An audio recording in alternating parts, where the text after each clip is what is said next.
టాటరా classic రెటినాలకు world class treatment ఇప్పుడు మన భీరంగూడలో American laser eye hospitals.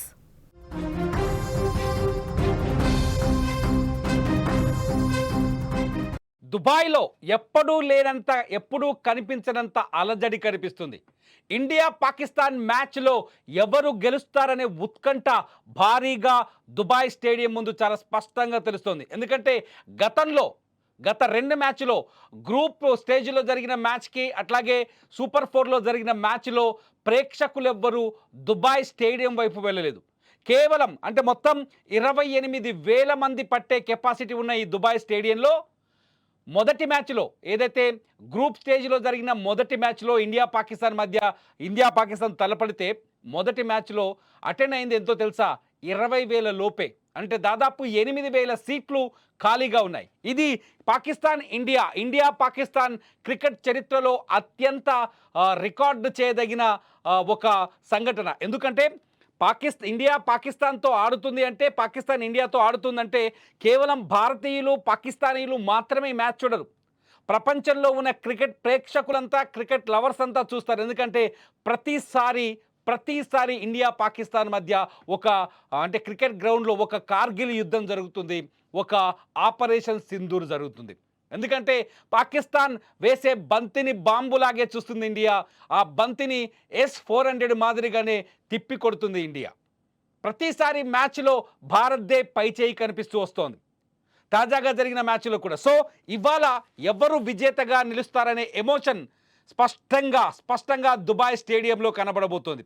ఎందుకంటే మొదటి మ్యాచ్ జరిగినప్పుడు గ్రూప్ స్టేజ్లో జరిగిన మ్యాచ్లో భారత్లో ఒక చర్చ జరిగింది. పాకిస్తాన్తో ఎట్టి పరిస్థితుల్లో క్రికెట్ ఆడకూడదని, బాయ్కాట్ పాకిస్తాన్ అంటూ ఒక ప్రచారం జరిగింది. ఈ బాయ్కాట్ పాకిస్తాన్ నేపథ్యంలో ఏం జరిగిందంటే అసలు మ్యాచ్ ఆడొద్దంటూ ప్రతి ఒక్కరూ భారత క్రికెట్ పైన, BCCI పైన ఒత్తిడి చేసే ప్రయత్నం చేశారు. అసలు ఏషియా కప్లో పాకిస్తాన్తో మ్యాచ్ని అవాయిడ్ చేయండి అని కూడా క్రికెటర్లను ట్రోల్ చేశారు భారతదేశంలో. ఈ నేపథ్యంలో ఆ రోజు గ్రూప్ లెవెల్లో ఆడిన మ్యాచ్లో మన హీరో మన భారత వీరుడు సూర్యకుమార్ యాదవ్ ఒక కీలకమైన నిర్ణయం తీసుకున్నాడు. ఆ నిర్ణయం ఏంటంటే పాకిస్తాన్ టీంతో కరచలనం చేయకూడదని. టాస్ వేసిన దశలో కావచ్చు, ఆ తర్వాత మ్యాచ్ ముగిసిన దశలో కావచ్చు, పాకిస్తాన్ ప్లేయర్లతో షేక్ హ్యాండ్ ఇవ్వలేదు, కరచలనం చేయలేదు. అలా ఇవ్వకపోవడంతో ఒక్కసారిగా ఇండియన్ ఫ్యాన్స్ హ్యాపీగా ఫీల్ అయ్యాడు.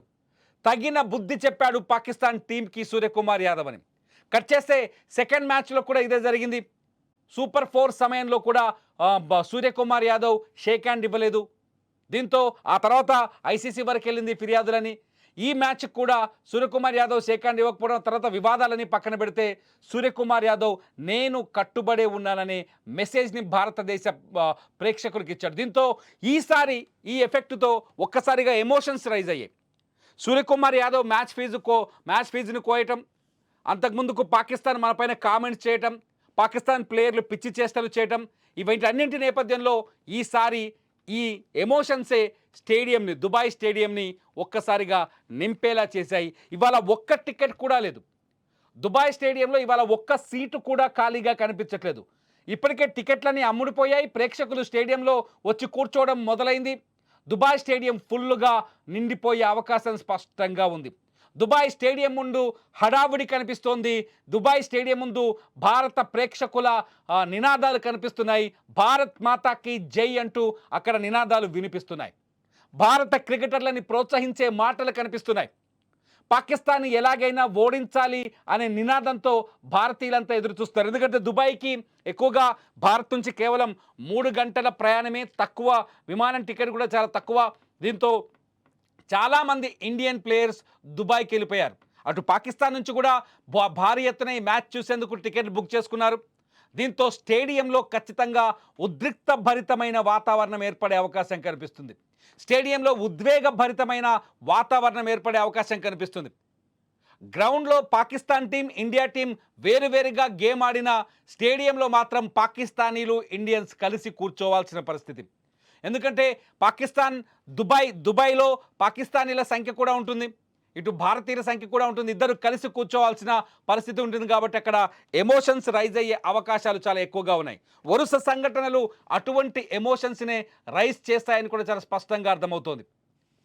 ఎందుకంటే పహల్గాం దాడి తర్వాత ఇండియా పాకిస్తాన్ మధ్య ఏదైతే యుద్ధ వాతావరణం ఏర్పడిందో, పహల్గాం దాడి తర్వాత ఆపరేషన్ సింధూర్ జరిగిందో, పాకిస్తాన్ పైన భారత్ వరుసగా దాడులు చేసిందో, ఈ దాడుల తర్వాత ఈ దాడుల నేపథ్యంలో ఇవాళ మొదటి బిగ్ ఫైట్ అనే చెప్పాలి. గడిచిన 2 మ్యాచ్ల్ని లైట్ తీసుకోవాలి, ఎందుకంటే ప్రేక్షకులకు కూడా ఇంట్రెస్ట్ లేదు. మొదటి మ్యాచ్కి 20,000 కంటే తక్కువ మంది అటెండ్ అయ్యారని, రెండో మ్యాచ్కి అయితే 17,000 మంది కూడా అటెండ్ కాలేదు. ఏది టికెట్లు కొనుగోలు చేయలేదు. ఇవాళ మాత్రం 28,000 మంది కొనుగోలు చేయడానికి కారణం ఏంటంటే ఏదైతే ఈ వరుసగా ఈ 3 మ్యాచ్ల నుంచి జరిగిన ఎమోషన్స్ దీనికి కారణమని స్పష్టంగా అర్థమవుతోంది. సో దుబాయ్ స్టేడియంలో ఇవాళ ఏం జరగబోతోంది, నిజంగా పాకిస్తాన్ని బీట్ చేయబోతుంది ఇండియాని ప్రతి భారతీయుడు నమ్ముతున్నాడు, విశ్వసిస్తున్నాడు. కానీ పాకిస్తాన్ కూడా ఇదే స్థాయిలో టఫ్గా ఉంది. పాకిస్తాన్ కూడా ఎట్టి పరిస్థితుల్లో కప్పును కొట్టాలనే ఆలోచనతో ఉంది.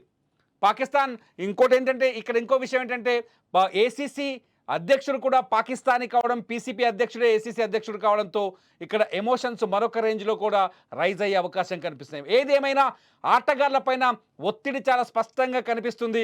ఆటగాళ్లపైన స్టేడియంలో కూర్చున్న ప్రేక్షకుల అరుపులు కేకలు కావచ్చు, ప్రేక్షకుల నుంచి వచ్చే ప్రెజర్ కావచ్చు, చాలా స్పష్టంగా కనిపించే అవకాశం కనిపిస్తుంది. మొత్తానికి ఇవాళ దుబాయ్ స్టేడియం ఫుల్గా నిండింది. చూద్దాం మరి మ్యాచ్ ఎలా జరగబోతుంది. నిజంగా దుబాయ్ స్టేడియంలో ఆందోళనలు ప్రేక్షకులని, ఆటగాళ్ళని ఏ స్థాయిలో, ప్రేక్షకుల ఆందోళనలు కావచ్చు, ప్రేక్షకుల ఎమోషన్స్ కావచ్చు, మ్యాచ్లో ఆటగాళ్ళని ఏ స్థాయిలో ప్రభావితం చేస్తాయని మీరు భావిస్తున్నారు? మీ అభిప్రాయాన్ని ఈ వీడియో కింద కామెంట్ చేయండి. క్రికెట్ లైవ్ అప్డేట్స్ కోసం చూస్తూనే ఉండండి సుమన్ టీవీ డిజిటల్ లైవ్, అట్లాగే సుమన్ టీవీ లైవ్.